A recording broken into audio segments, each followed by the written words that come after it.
You have to understand, most of these people are not ready to be unplugged, and many of them are so inert, so hopelessly dependent on the system, that they will fight to protect it.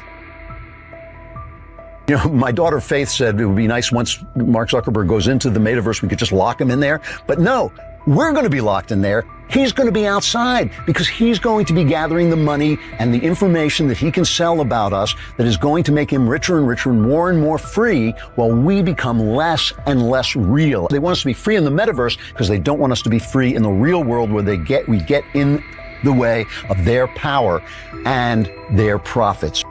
Let's face it, we find ourselves in a society where countless layers of technology exist between each of us and our daily lives, moderating our access to news and information, mediating our relationships with family and friends, filtering our impressions of products and services, and even influencing our acceptance of basic facts.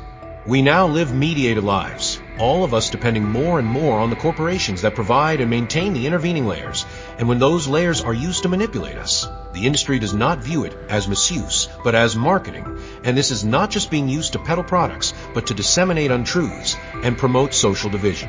The fact is, we now live in dangerous times, and AR has the potential to amplify the dangers to levels we have never seen. Now imagine that third parties can inject their own content, possibly as a paid filter layer that only certain people can see, and they use that layer to tag individuals in bold flashing words like alcoholic or immigrant or atheist or even less charged words like Democrat or Republican. Those who are tags may not even know that others can see them that way. As soon as you connect to any of those, I have your password, I have anything in between. Oh man. Everything you do on an unsecured network is at risk. Your passwords, credit card info, and even sensitive work documents could be exposed to prying eyes. Now more than ever, is it important to protect your data online. Think about public Wi-Fi.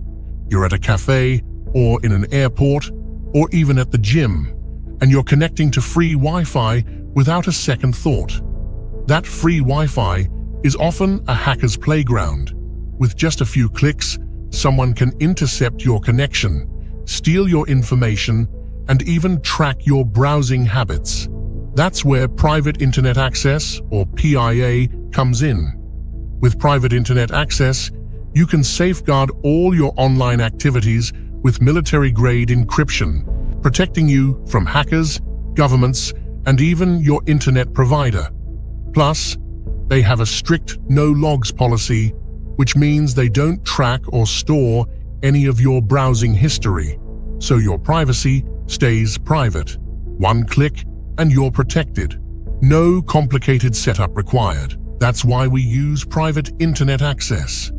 Get 83% off and 4 months free using our link for a limited time. You can click the link in the description to try it out today. And I have something that I want to show you today. Our first fully functioning prototype, and if I do say so, the most advanced glasses the world has ever seen. If you want to be with someone who is far away, they're going to be able to teleport as a hologram into your living room, as if they're right there with you. You're going to be able to tap your fingers and bring up a game of cards or chess or holographic ping pong or whatever it is that you want to do together. You can work or play or whatever. It is the world's greatest spy device. We are allowing these devices to basically become our masters. While you are watching your phone is watching you. It should be waking people up. We buy them so they can spy on us.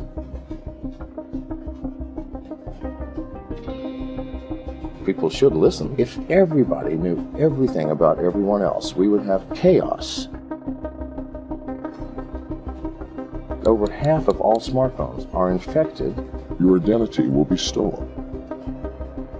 Every site in the world. How do you think they make their money? The instant you visit the site, the very first video that you watch downloads a keylogger. Cyber mafia are so powerful, they pay hundreds of millions of dollars to these sites to allow them to access your smartphone so that at some point they can utilize that. That's crazy. It is the only phone that cannot be remotely rooted or remotely jailbroken. This is the problem that cybersecurity professionals face every day.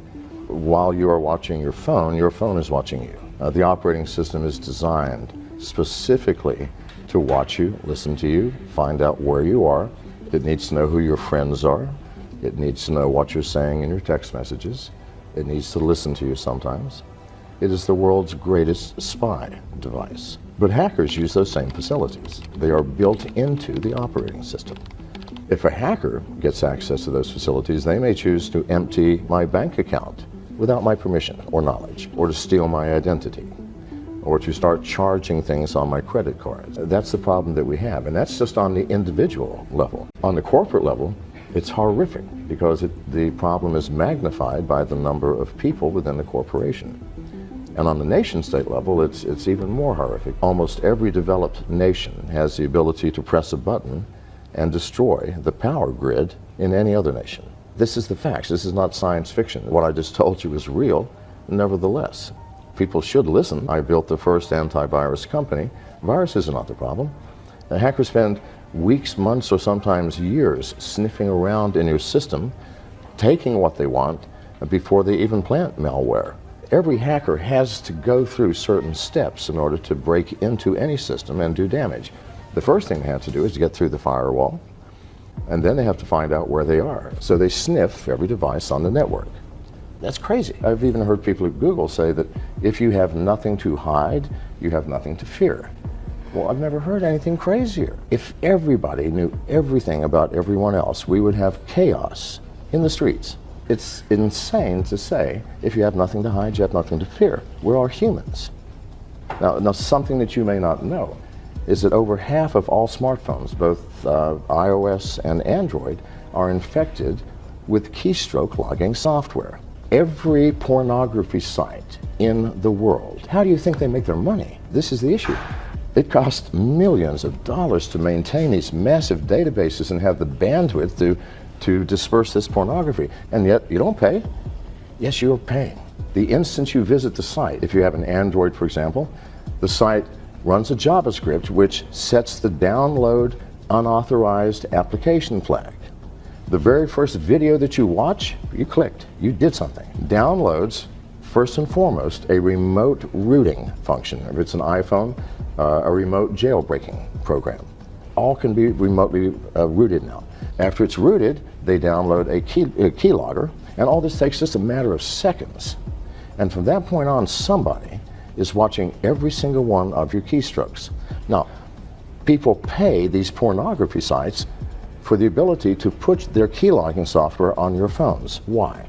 Maybe you do online banking, right? You have a password, you have an application. The very first time you've logged into your bank to check your balance or do anything, they go, thank you very much. And the next day, your bank balance will disappear. Now, why has this not happened to you already? Because hackers are not stupid. In order to take something, they have to download additional software. If they only take 400 or 500 people's bank accounts in one day, then the next day, the white hat hackers are going to say, this is how they did it. Everybody, you can protect yourself. No, they're going to wait until one day this year or next year, and 100 million people in one day are going to have your bank accounts eradicated. Zero balance. Or your identity will be stolen, or your Bitcoin wallet will be emptied. Or maybe they've been watching your keystrokes to see if, maybe you're saying something to a friend or a lover that maybe could compromise you. Maybe they can blackmail you. So this is why this is being done. And the Russian cyber mafia and the Chinese cyber mafia are so powerful. They pay literally hundreds of millions of dollars to these pornography sites to allow them to access your smartphone so that at some point they can utilize that. It's something to think about. What is the cloud? We haven't thought this through, people. The cloud is a place where I'm going to store data. I don't know what computer it's on or even what country it's in. I don't know who is managing it and monitoring it and controlling it. I don't know what type of security facilities you have. I know nothing. and I'm willing to put my valuable data there? No. Why would we do that? And why do we use the cloud? We use it because it makes life easy. I can access my data from anywhere and from any device, on an airplane, my smartphone, my laptop, who cares? It would have to be a new type of cloud, a cloud that you, as the user, have control over to the extent that you get to choose the location of your data. The ridiculousness of wallets, keep in mind that if you've been to a pornography site, someone's watching you anyway. As soon as you install the wallet, you just gave up your wallet to any hacker who wants access to it.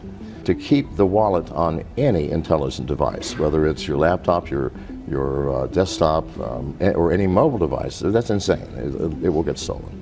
The world is changing rapidly. The entire world is teetering on the edge of a cliff, dangerously, where we are allowing these devices to basically become our masters rather than the other way around. And these devices are spy devices. We buy them so they can spy on us. And that's creating a great deal of danger. If this can happen to me, I promise you, it can happen to anyone.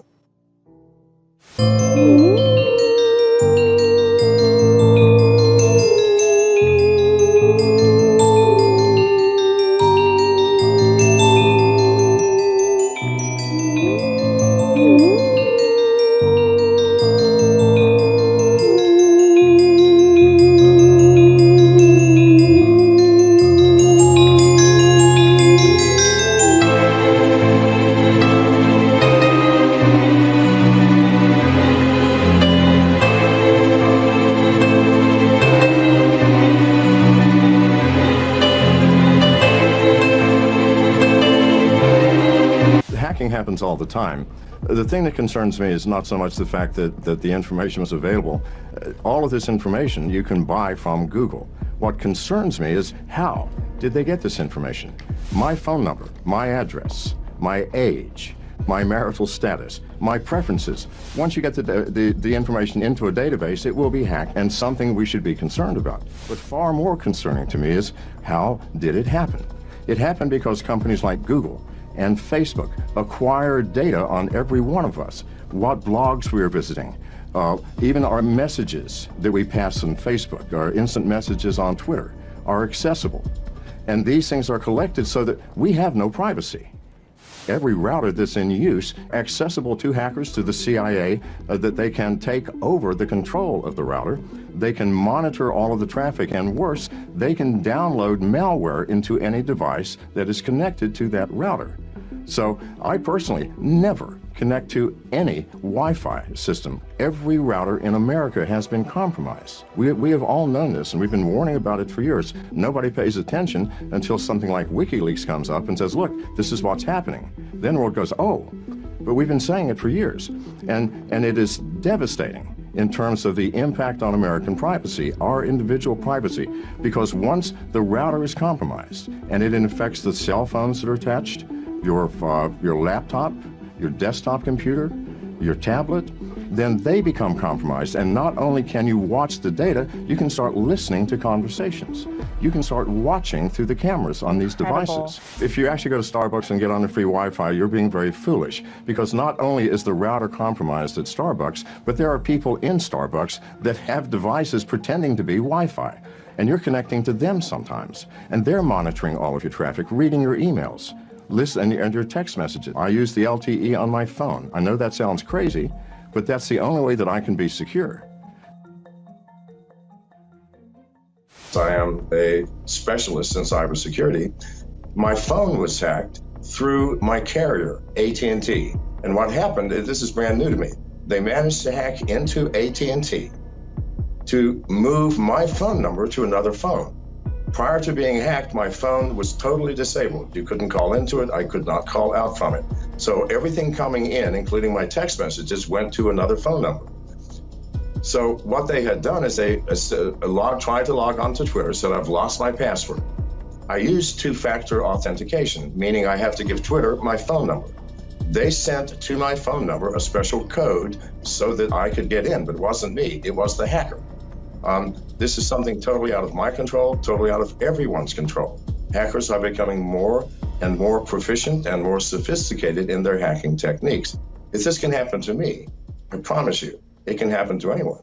It's not just all the apps we use, it's not just Twitter. A recommendation for the new alternative coins, alternative to Bitcoins, cryptocurrencies. People would invest hundreds of millions of dollars into these coins. What the hacker did was he recommended 6 different coins within 6 minutes and invested, I'm sure, much money beforehand into those coins. As the coins rose, the hacker sold his money. He may have made tens of millions of dollars. If they can do it for me, again, they can do it for anyone. We're living in a new world of hacking and a new world of risks for all of us using the internet. If your carrier is the one who's being hacked, I don't care how foolproof your smartphone is, it's not going to work. So my smartphone would not help in this case. It wouldn't do anything. If your carrier, if someone has intercepted the signal to your phone and they shunt it to some other phone, there's nothing that my phone can do. My phone can help you from applications that get on your phone, but no, it could not have prevented this. I mean, that's nonsense. What happened to me is not a threat, but there's a great threat to all miners. There's a great threat to all people who hold cryptocurrencies. Most people do not keep their currencies on their own wallet. They use wallets on the exchanges. Now, if I were a hacker trying to hack into wallets and get money, I wouldn't search around the world for individuals that had their wallets. No, I would go to an exchange. And the exchanges have billions of dollars in cryptocurrency. So yes, they're all at risk. Everybody says, no, we are secure. That has been proven over and over and over again to be absolute nonsense, beginning with Mt. Gox a couple of years ago, where hundreds of millions of dollars were lost. This will continue to happen until people, the owners of the exchanges, understand that the world they are in is far more sophisticated in terms of hacking than they believe. And I promise you, every exchange will at some point in the near future get hacked. And if you have your wallet on those exchanges, you will lose your money because they do not have the resources to reimburse you.